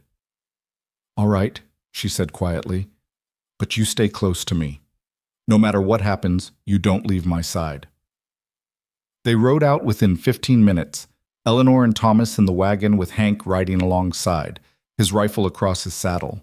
The journey to Bent Creek took an hour, and with every passing minute, Eleanor's sense of wrongness grew stronger. The town appeared quiet when they arrived. Too quiet. The streets were nearly empty despite the midday hour, and the few people visible hurried about their business without meeting Eleanor's eyes. "Where's the marshal's office?" Eleanor asked the young messenger. "This way, Senora, follow me." He led them down the main street toward a building at the far end. Hank's hand moved to his rifle, and Eleanor felt her own fingers tighten on the reins. The marshal's office should have been in the center of town, not isolated at the edge. "Hold up," Hank said suddenly. "That's not the marshal's office. That's the old land office. Been closed for months." The boy's expression flickered, just for a moment, but long enough to confirm Eleanor's worst fears. "Run!" she screamed, yanking the reins to turn the wagon. Gunfire erupted from the buildings on either side. Hank's horse went down with a scream, the old cowboy rolling clear but his rifle falling into the dirt. Eleanor slapped the reins hard, urging their horse into a panicked gallop, while Thomas clung to the seat beside her. More shots. Something whistled past Eleanor's ear. Behind them, she could hear Hank returning fire, his pistol cracking sharp reports. The wagon careened around a corner, nearly overturning, and Eleanor fought to keep it upright while steering with one hand and reaching for the rifle beside her with the other. "There's the real marshal's office!" Thomas pointed ahead to a building with Bridger's horse tied outside. Eleanor aimed the wagon directly at it, praying the marshal was actually inside and not part of whatever trap Victor had laid. They pulled up hard, the wagon skidding in the dirt, and Eleanor grabbed Thomas and practically threw him toward the office door. "Marshal Bridger!" she screamed. "Ambush!" The door burst open and Bridger appeared, gun already drawn, his deputies behind him. He took in the situation instantly. The wagon, the distant gunfire, Eleanor's terrified expression. "Inside, both of you. Now!" He pushed them through the door while his deputies took positions at the windows. "What happened?" Eleanor explained in gasping bursts while Thomas clung to her side, his face white with shock. Bridger's expression grew darker with every word. "Hale's not here," he said grimly. "Never was. This was a setup to draw you out where he could take you without assaulting the ranch directly. Hank's still out there. He's alone." "Sam, go get Hank if he's still breathing," Bridger ordered one deputy. "Take the back way and come around from the alley. You see anyone who's not Hank, you shoot first and question later." He turned back to Eleanor. "How many attackers?" "I don't know, 4, 5? They were in the buildings on—" Gunfire erupted again, closer now. Through the window, Eleanor could see men advancing down the street, not even bothering to hide anymore. 6 of them, moving with the confidence of professionals who knew their targets were trapped. "That's more than just hired guns," Bridger muttered. "That's a small army." "Victor's not subtle when he's angry," Eleanor said, surprised her voice worked at all. The marshal checked his ammunition, his face set in grim lines. "We've got maybe 20 rounds between us. They'll have more. And they're not worried about the law because Hale's probably paying off half the territory by now. So what do? We hold them off until reinforcements arrive. I sent a runner to the ranch soon as I heard gunfire. If Daniel gets here fast enough—" "The ranch," Eleanor breathed, horror flooding through her. "Thomas came with me. If this was to draw us away—" She didn't finish the sentence, didn't need to. Bridger's expression told her he'd reached the same terrible conclusion. While Eleanor and the strongest defenders were in town, the ranch stood vulnerable. Sarah and James were there with only a skeleton crew for protection. If Victor had planned this carefully, and he always planned carefully, then the ambush in town was only half the strategy. The other half was happening right now, miles away, to her two youngest children. Eleanor felt her knees buckle. Thomas caught her, his young arms surprisingly strong, his voice fierce in her ear. "They're safe, Mama. Miguel and the others won't let anything happen to them." But Miguel and the others were outnumbered and outgunned if Victor had sent his full force against the ranch. And Eleanor had walked right into the trap, had brought her oldest son with her, had left her babies defended by good men who might not be enough. "I have to get back there," she said, pulling away from Thomas and reaching for the door. Bridger blocked her path. "You go out there now, you die. And dead mothers don't protect anyone. My children are with trained men who know how to defend a position. You trained them yourself, you said. They know to hide, stay quiet, wait for help. Trust that." His voice softened slightly. "But we need to end this here first. If we can capture even one of Hale's men, get him to testify, we might have enough to put Hale away permanently. And that's the only way your children will ever truly be safe." Eleanor wanted to scream, to fight, to run through a hail of bullets if it meant reaching Sarah and James. But Bridger was right. The only way to end this was to destroy Victor completely, and that meant making smart choices instead of desperate ones. The gunfire outside intensified. Through the window, she could see Hank being dragged into the alley by Bridger's deputy, the old cowboy's leg bleeding, but his eyes still fierce and alert. At least he was alive. The attackers were getting bolder, moving from building to building, surrounding the marshal's office with practiced efficiency. These weren't just hired guns, this was a coordinated assault by men who knew what they were doing. "How long until Daniel gets here?" Thomas asked, his voice remarkably steady for a terrified 12-year-old. "Depends on how fast he rides and whether he runs into trouble on the way," Bridger said. "Could be 20 minutes, could be an hour." "We don't have an hour," Satish Eleanor said, watching the approaching men. "They'll breach this building in 10 minutes, maybe less." "Then we make those 10 minutes count." Bridger handed her a pistol. "You know how to use this?" "My father taught me." "Good. You watch the back door. Anything comes through that's not wearing a badge, you shoot it. Tom, you stay low and reload for whoever needs it. Can you do that?" Thomas nodded, his young face set with determination that broke Eleanor's heart. The first assault came 3 minutes later. 2 men rushed the front door while another smashed through a side window. Bridger shot the first one before he'd fully entered. His deputy got the second. The one through the window made it inside, glass crunching under his boots, before Eleanor's shot took him in the shoulder and spun him around into the deputy's follow-up. The gun smoke was thick, acrid, burning Eleanor's lungs. Her hands shook, but her aim held. Thomas moved between them, gathering spent shells and pressing fresh ammunition into their hands with fingers that trembled but never fumbled. "They're regrouping," Bridger said, peering through the shattered window. "Next wave will be bigger." Eleanor's mind raced through impossible calculations. They were outnumbered, low on ammunition, trapped in a building with limited cover. Even if Daniel arrived, he'd be riding into a crossfire. Even if they somehow survived the next assault, the ranch might already be lost. Unless she changed the equation. "I'm going out there," Eleanor said suddenly. "Like hell you are." "Listen to me. They want me, not you. Victor sent all these men to take me alive. If I surrender, he'll kill you the moment he has you." "Maybe. Or maybe he'll keep me alive long enough to gloat. Victor's weakness is his pride. He needs to win, needs to see me broken, needs everyone to know he crushed the woman who defied him." Eleanor's voice grew stronger as the plan crystallized. "If I go out there, draw them away from this building, you and your deputies can hit them from behind, and Daniel can reach the ranch without being ambushed on the road. That's suicide. That's strategy." Eleanor checked the pistol's load. "And it's the only play we have left."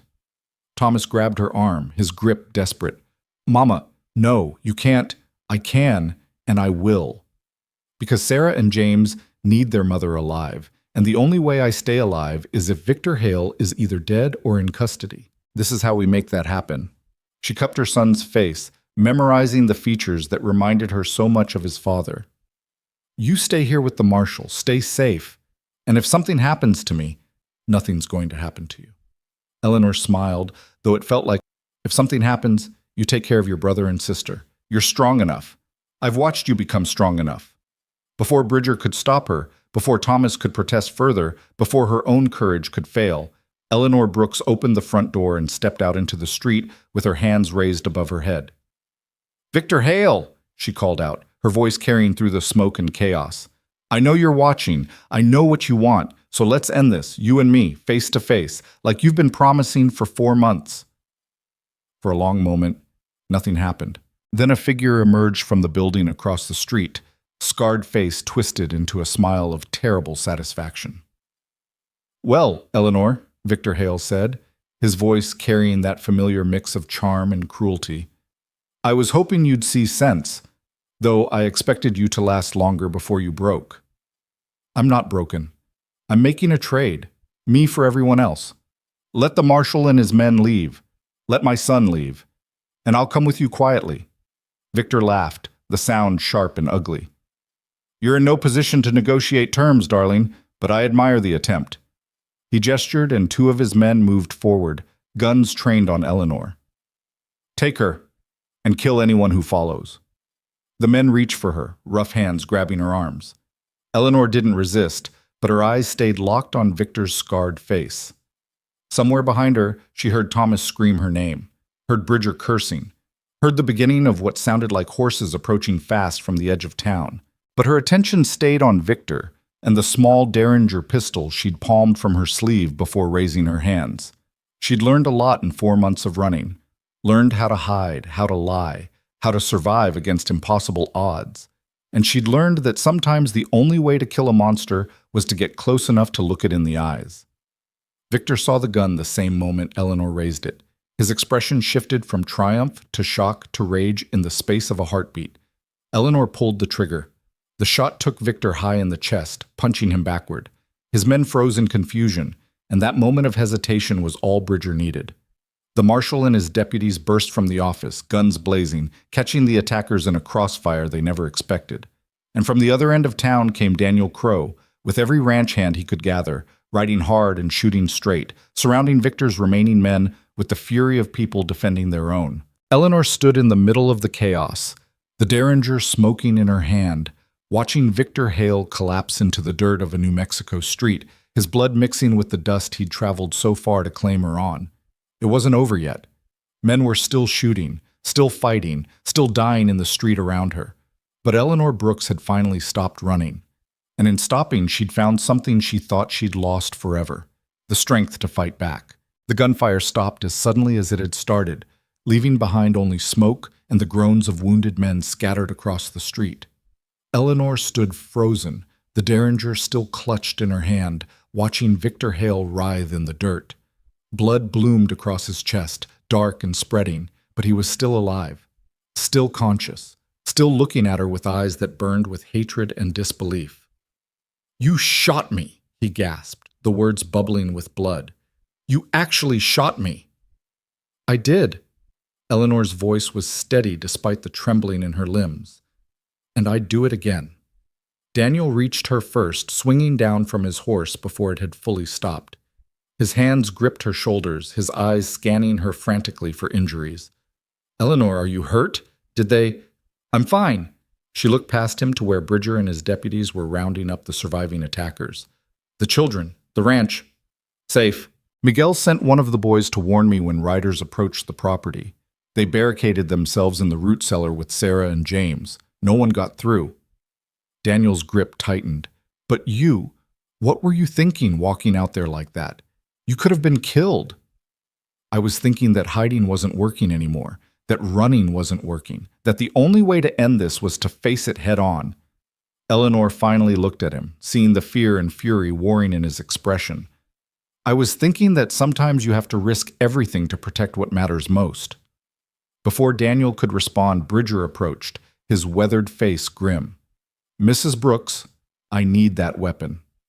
Eleanor handed over the Derringer without argument. "It's mine. My father gave it to me years ago. I've carried it hidden since Colorado." "I figured, though I'm going to pretend I didn't hear that. since by rights you should have declared any weapons you carried into town. Bridger's expression softened slightly. But given that you just saved all our lives and potentially ended one of the territory's most persistent criminals, I'm inclined toward gratitude rather than enforcement. Is he going to die? Eleanor asked, looking back at Victor. A doctor had arrived and was working on him with the desperate efficiency of someone who knew the patient probably wouldn't survive but had to try anyway. Hard to say. You hit him high and right, missed the heart but got the lung. He might make it if he's lucky and the doctor's skilled. Bridger studied her face. How do you feel about that? Eleanor considered the question carefully. I wanted him stopped. If that means dead, then dead. If it means alive to stand trial and face justice for everything he's done, that's fine too.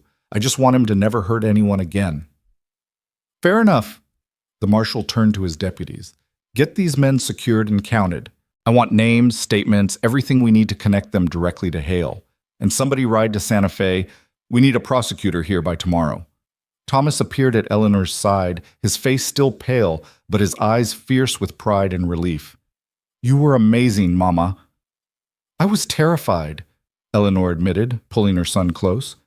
But sometimes you do the terrifying thing anyway because it's the only option left. Did you plan it? The hidden gun? I hoped I wouldn't need it. But yes, I planned it. Victor's weakness was always his pride, his need to see me broken and humiliated before he finished me. I counted on him wanting to gloat long enough for me to get close. She smoothed Thomas's hair, the gesture automatic and grounding. Never count on a monster's mercy, but you can usually count on their ego. Hank limped over, his leg bandaged, but his expression pleased. Well, Mrs. Brooks, that was the damnedest thing I've seen in 63 years. Walked right into this devil's mouth and shot your way back out. I had good people watching my back. That you did. And speaking of which, Hank nodded toward the edge of town where riders were approaching. Looks like the rest of the ranch is arriving. Miguel led the group, his face tight with concern until he spotted Eleanor standing upright and unharmed. Behind him rode Billy and the other hands, and in a wagon at the rear, Eleanor could see Sarah and James peeking over the sides with wide, frightened eyes. She ran to them, Daniel and Thomas beside her, and pulled her two youngest into her arms with a fierceness that made them squeak in protest. You're safe, you're both safe. We hid like you taught us, Sarah whispered. We were so quiet, Mama, even when we heard the bad men. I knew you would be. You were so brave. Eleanor kissed both their heads, breathing in the familiar scent of her children and letting it ground her in the moment. Her family was whole, alive, together. Daniel's hand settled on her shoulder, solid and reassuring. Around them, the ranch hands were dismounting, checking on their injured, securing the perimeter with the practiced efficiency of men who'd learned to expect trouble. The town of Bent Creek was slowly emerging from hiding, curious faces peering from doorways and windows at the aftermath of violence in their streets. And in the center of it all lay Victor Hale, still breathing but broken, his reign of terror ended by the woman he'd tried to destroy. Victor survived. The bullet had collapsed his lung and shattered a rib, but the doctor's skill and Victor's own stubborn refusal to die kept him alive through the night and into the next week. By the time the territorial prosecutor arrived from Santa Fe, Victor was conscious enough to understand the charges being read against him: extortion, fraud, conspiracy, attempted murder, arson. And those were just the charges that could be proven immediately. As word spread that Victor Hale had finally been brought down, other victims began to emerge. Women who'd been too afraid to speak before found courage in Eleanor's example. Business owners he'd ruined came forward with evidence. Even some of the officials he'd bribed turned on him, seeking leniency in exchange for testimony. The case was ironclad. Victor Hale would spend whatever remained of his life in territorial prison, and if the federal prosecutors got involved, which seemed likely given the scope of his crimes, he might hang after all. Eleanor testified at the preliminary hearing, her voice steady as she recounted every detail of Victor's abuse, his threats, his systematic destruction of anyone who opposed him. Thomas sat beside her, and when the prosecutor asked if she'd been afraid when she shot Victor, Eleanor looked directly at the man who'd terrorized her for so long. No, she said clearly. I wasn't afraid anymore. I was done letting him make me afraid. Victor's lawyer tried to paint her as a vengeful woman who'd attacked an innocent businessman, but the parade of witnesses who followed destroyed that narrative. By the third day of testimony, even the lawyer looked convinced of his client's guilt. The judge, a steel-haired woman named Margaret Carson, who'd presided over territorial cases for 20 years, set bail at an amount Victor couldn't possibly make while hospitalized and under guard. He would await trial in custody, and given the evidence, the trial was expected to be brief and conclusive. It was over. Really, truly over. Eleanor stood on the courthouse steps afterward, surrounded by her children and the men who'd risked everything to protect them, and felt something she hadn't experienced in 4 months. Peace.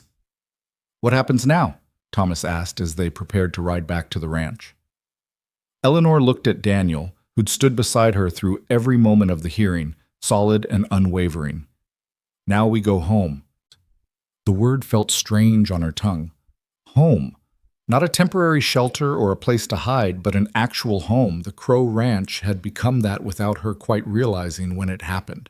Somewhere between learning to trust Daniel's protection and watching her children bloom under the care of good men who treated them with dignity. Home sounds good, Daniel said quietly, and the way he looked at her suggested he meant more than just the physical place. The ride back to the ranch was different from every journey Eleanor had made in the past 4 months. There was no looking over her shoulder, no calculating escape routes, no tense readiness for the next disaster. Just the steady rhythm of horses' hooves, the warm New Mexico sun, and the sound of her children talking and laughing without fear.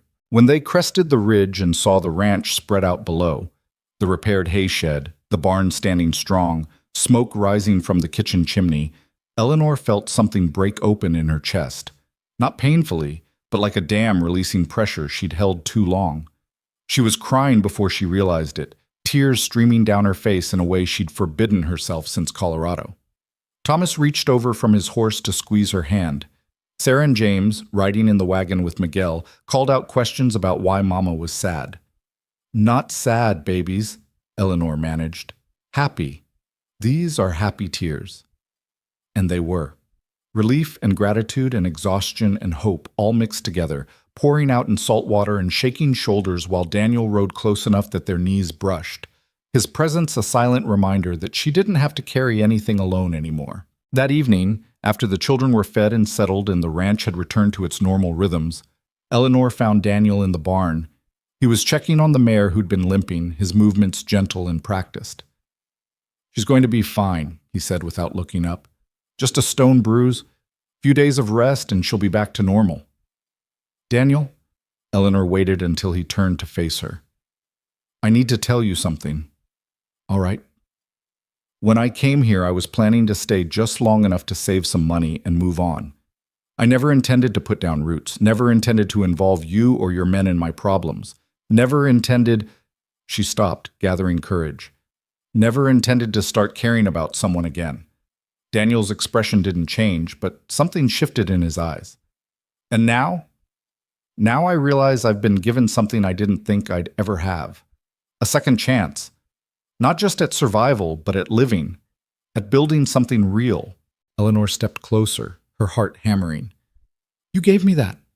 You and your kindness and your stubborn refusal to let me keep running. You stood between me and a monster, and you never asked for anything in return. I didn't do it for reward, Eleanor. I know. You did it because it was right. Because you're a good man who couldn't stand by and watch someone suffer.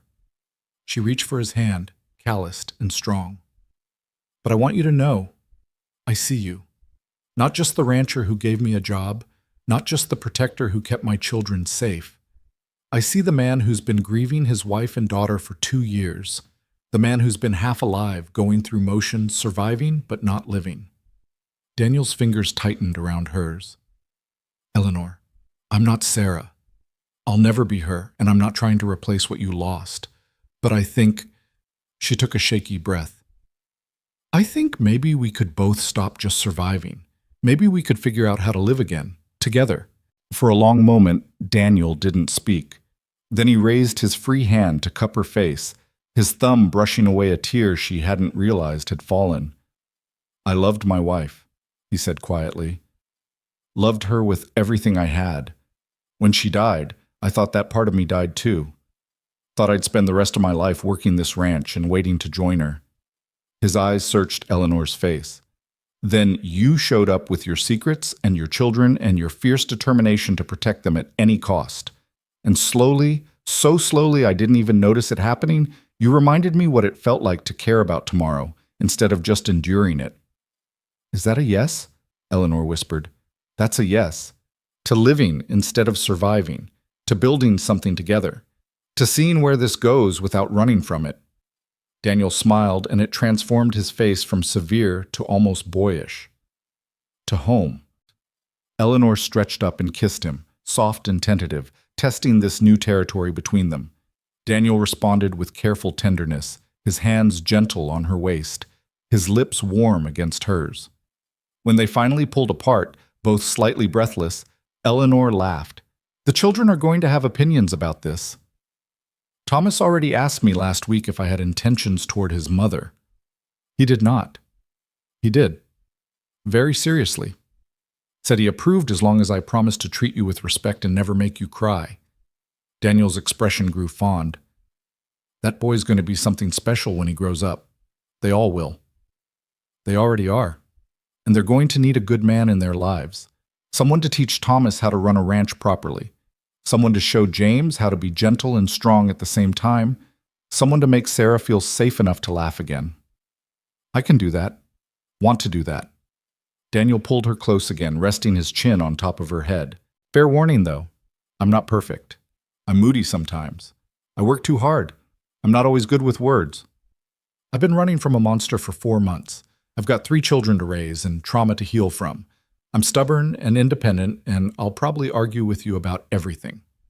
Eleanor smiled against his chest. Sounds like we're well matched. Sounds like it. They stood together in the quiet barn, holding each other while the ranch settled into evening around them. Through the open door, Eleanor could see lights coming on in the cabin where her children were probably getting ready for bed. Could see Hank and Miguel sharing coffee on the bunkhouse steps. Could see the land spreading out under a darkening sky, solid and permanent in theirs.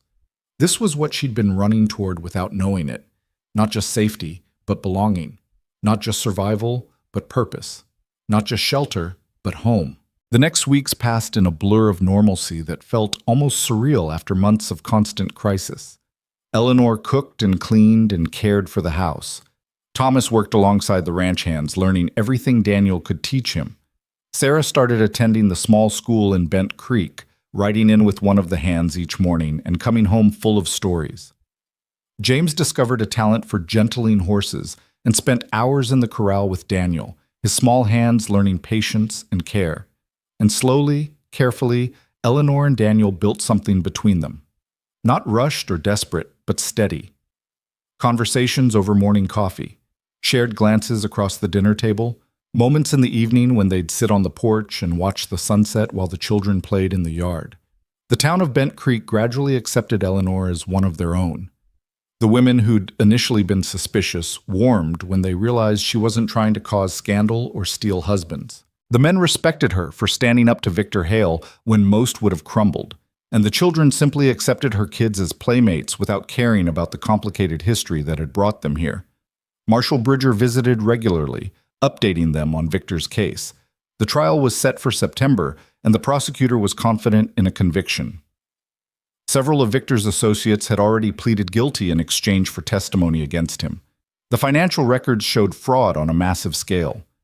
Even Victor's expensive lawyers couldn't spin the evidence into anything resembling innocence. He's going to prison for the rest of his life, Bridger told Eleanor one afternoon. Probably federal prison, given the scope of his crimes.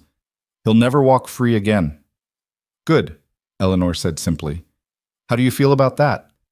Eleanor considered the question. A few months ago, she'd have said she wanted Victor dead, wanted him to suffer the way he'd made others suffer. But now, with distance and safety and the beginnings of healing, she felt something different. I feel relieved, she said finally, not vindictive or triumphant, just relieved that he can't hurt anyone else, that other women won't go through what I did, that my children can grow up without fear. She looked at the marshal. Is that strange? No, ma'am. That's healthy. Revenge is a poison. You're choosing something better. Bridger stood to leave, settling his hat. For what it's worth, you did a brave thing. Not just shooting him, but everything that came before. Running to protect your children. Refusing to give up or give in. Finding the strength to stand still and fight. That took real courage. After he left, Eleanor sat on the porch and thought about courage.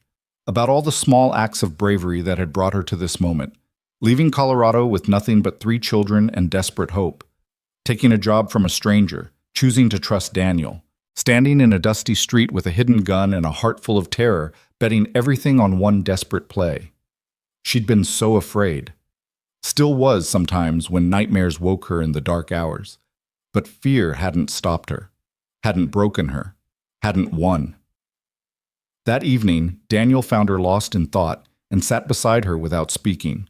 Just his presence, solid and comforting, reminding her she wasn't alone anymore. "I've been thinking," he said eventually, "about the future." "Oh? Thomas is going to need more than ranch work. He's smart, Eleanor. Should probably go to school, maybe even university eventually." Eleanor's throat tightened. "That costs money we don't have." "We could have it, if we make this official." Daniel turned to face her. "Marry me, Eleanor. Not because you owe me or because the children need a father, though they do, and I'd be honored to fill that role. Marry me because I love you. Because somewhere between hiring a cook and nearly dying to protect her, I fell completely in love with you." Eleanor stared at him, her heart racing. "Daniel, I know it's fast. I know you're still healing. I know there are 1,000 reasons to wait or say no. But I also know that life's too short to waste time being cautious when you found something worth fighting for. And you're worth fighting for, Eleanor Brooks." "I can't give you more children," Eleanor said, the words rushing out. "The doctor said after James, there were complications. I don't need more children. I need you. And the 3 you already have, they're more than enough. They're perfect."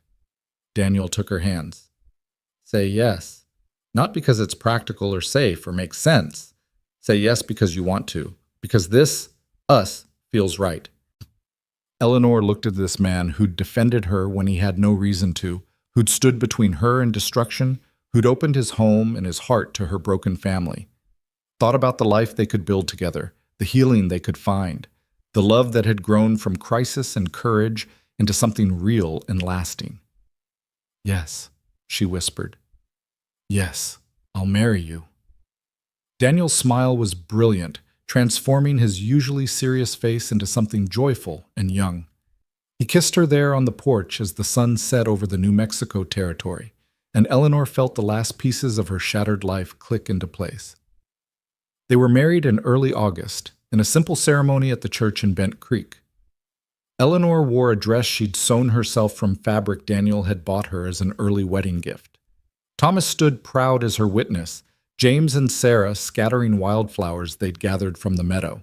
The ranch hands attended in their Sunday best, Hank wiping away tears he pretended were from dust. Marshal Bridger gave her away, and when the preacher asked who gave this woman to be married, the marshal's voice was firm. "She gives herself freely and by choice, as is her right." Because that was the truth of it. Eleanor wasn't being given or traded or saved. She was choosing Daniel, choosing this life, choosing to stop running and start building. The reception was held at the ranch, tables set up in the yard, food prepared by every woman in town who'd decided Eleanor was worth celebrating. There was music and dancing and laughter, and when Daniel swept Eleanor into his arms for the first waltz, she looked around at the gathered crowd, friends, neighbors, family, and realized this was what victory looked like. Not the moment she'd shot Victor Hale, though that had been necessary. Not even the trial verdict that came in September, though the guilty pronouncement on all counts was satisfying. The real victory was this, the life she'd built from ashes and terror. The family she'd protected and preserved. The man who'd taught her that strength wasn't just about fighting, but about choosing to trust and love again. "Happy?" Daniel murmured against her ear as they danced. "Terrifyingly happy," Eleanor admitted. "Keep waiting for something to go wrong." "Nothing's going to go wrong, and if it does, we'll handle it together." He pulled back to look at her. That's what partners do.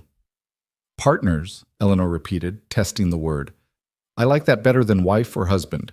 Partners implies equality. That's because we are equals. You saved yourself, Eleanor. I just provided backup. Pretty significant backup. You'd have found a way even without me. You're that strong. Daniel spun her gently, and Eleanor laughed, feeling lighter than she had in years. The seasons turned. Summer faded into fall, painting the New Mexico landscape in golds and russets.